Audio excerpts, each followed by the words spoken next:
Hola, ¿qué tal? Mi nombre es Camila Pum y bienvenidos a un nuevo episodio de Visión Internacional.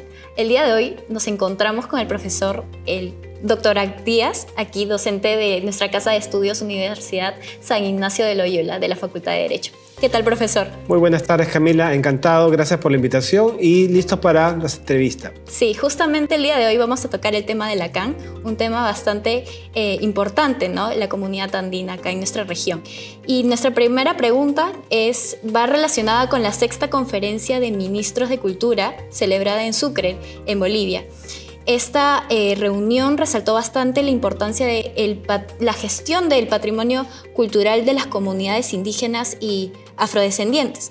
Entonces yo quería preguntarle cómo ve que estos desafíos se van a realizar para las comunidades indígenas y los pueblos afrodescendientes. ¿Cómo usted ve ese panorama? Bien, en primer lugar tendríamos que entrar en un contexto. La comunidad andina existe desde el año 69, o sea, hablamos de 55 años y muchas cosas han pasado. Y el tema que tú tocas, hablar de culturas, en realidad es hablar de pueblos indígenas, y tanto Perú como Colombia, Bolivia y Ecuador tienen pueblos indígenas, ¿bien?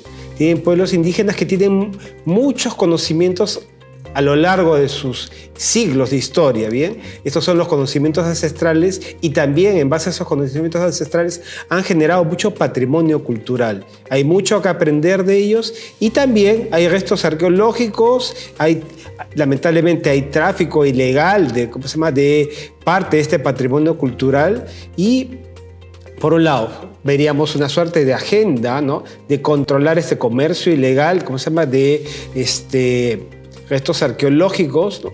Y también, por otro lado, intercambios de experiencias entre los distintos pueblos indígenas y, sobre todo, qué están haciendo cada uno de los gobiernos por separado con sus respectivos pueblos indígenas y qué están haciendo de manera conjunta en el marco de la comunidad andina cuando un pueblo indígena está tanto en territorio, por ejemplo, colombiano como en territorio peruano. Es decir, más allá del derecho de cada uno de los países, está estas tradiciones culturales y esta realidad de los pueblos indígenas sumado a la existencia de una comunidad. Entonces, creo que hay mucho por hacer, ¿no?, al margen de lo que cada país decida. O sea, dentro de la comunidad andina es el espacio natural para solucionar estos problemas, ¿no?, y plantear una nueva regulación eventualmente. Claro.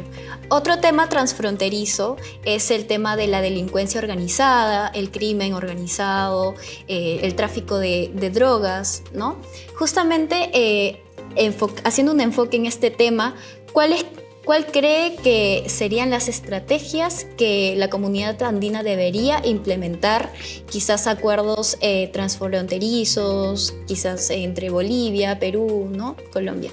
Bien, por ejemplo, tenemos una decisión de la comunidad andina. Tenemos que recordar que hay una decisión, la 922, que busca combatir el crimen transnacional. Y esa situación de crimen transnacional lamentablemente impacta en varios países. Esa es parte de la realidad internacional, ¿no? Organizaciones criminales que operan en distintos países. Una organización de un país, ¿no?, teje sus hilos ilícitos en otros países y, ¿no?, realiza una serie de delitos. Entonces, frente a esta realidad ilícita, ¿qué hacer?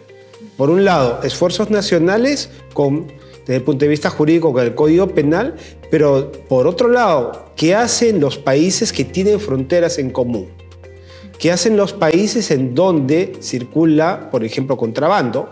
En donde, por ejemplo, ¿no?, se realiza lavado de activos de un país hacia otro, ¿no?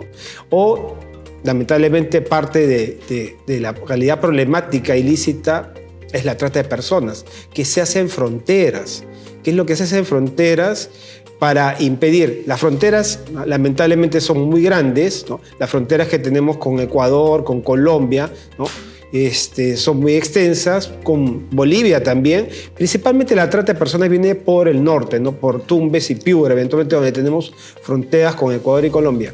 Esto supone, más allá de una norma comunitaria andina, bien, que ya tenemos, supone coordinación de políticas públicas de cada uno de los países para hacer frente a este problema, es decir, políticas criminales, políticas migratorias, para combatir a estas organizaciones. Por ejemplo, el crimen organizado genera dinero ilícito, que es lo que están haciendo los equivalentes de las unidades de inteligencia financiera de Ecuador, Colombia, Perú y Bolivia, para rastrear, para ubicar el movimiento del dinero ilícito que generan estas organizaciones criminales, ¿no? O sea, es parte de la estrategia, ¿no? Entonces, hay mucho por hacer, ¿no? en este tema. Otra pregunta, justamente que resalta la cooperación internacional en este bloque de la comunidad andina, sería su relación con el Mercosur, otro bloque de la región. ¿Cómo proyecta la cooperación entre estos dos bloques? ¿Cómo ve ese panorama? ¿Cómo quizás ve alianzas estratégicas entre Brasil, Argentina y la comunidad andina? Bien, también debemos reconocer que hay una decisión, ¿no? Si no me equivoco es la 713, que establece, ¿no? Que los países de Argentina, Uruguay, Paraguay y Brasil son estados asociados, son miembros asociados, no son países miembros de la comunidad, pero hay un reconocimiento. ¿Por qué? Porque lo natural hacia futuro debería ser integrar y generar una gran zona de libre comercio entre los países andinos, los países del Mercosur, eventualmente Chile también, ¿no? Como primer gran proceso de integración subregional. Como segundo, eventualmente ir caminando hacia una unión aduanera y después hacia un verdadero mercado común. Es decir, tenemos que tener en cuenta lo que otras realidades han avanzado, como por ejemplo la Unión Europea. Entonces, creo que ese es el sendero a seguir, ir hacia un proceso de integración más profundo, más entrelazado entre los países, ¿no? Y un punto de partida son estas relaciones que en la actualidad existen entre la comunidad andina y el Mercosur, al margen de los problemas internos que Mercosur ha tenido, por ejemplo, ¿no?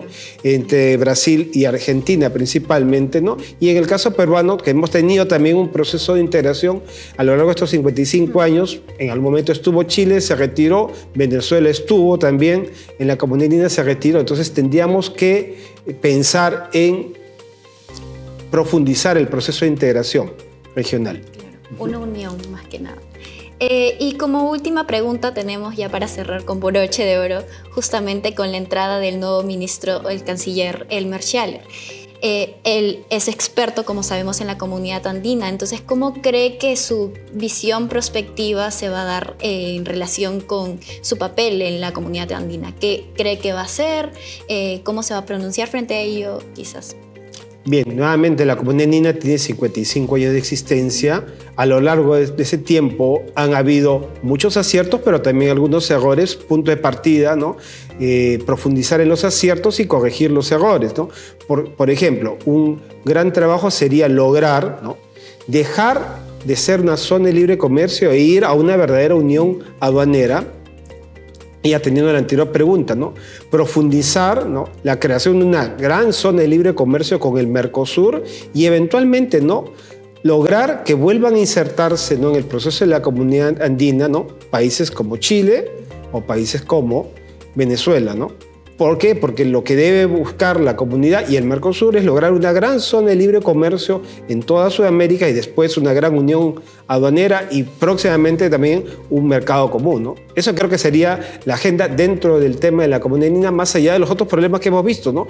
El problema álgido, ¿no? Es el tema de la delincuencia transfronteriza, ¿no? Que principalmente, ¿no? El punto esencial ahorita sería qué hacer frente a la trata de personas, teniendo en cuenta sobre todo la realidad de los países andinos, ¿no? Colombia ha recibido migrantes de Venezuela, Ecuador también y nosotros en Perú también. Entonces, ¿qué hacer frente? Teniendo en cuenta que ellos no son ciudadanos andinos, ¿no? Claro. Esa es parte de la agenda que creo que con la cual debería comenzar su trabajo el canciller, ¿no? En lo comercial, en lo migratorio y en lo delincuencial, ¿no? Sin lugar a dudas, puntos muy cruciales en este desarrollo de la comunidad andina. Bueno, eso sería todo. Muchas gracias por asistir aquí. Y bueno, nos vemos en otro episodio de Visión Internacional aquí y la comunidad andina.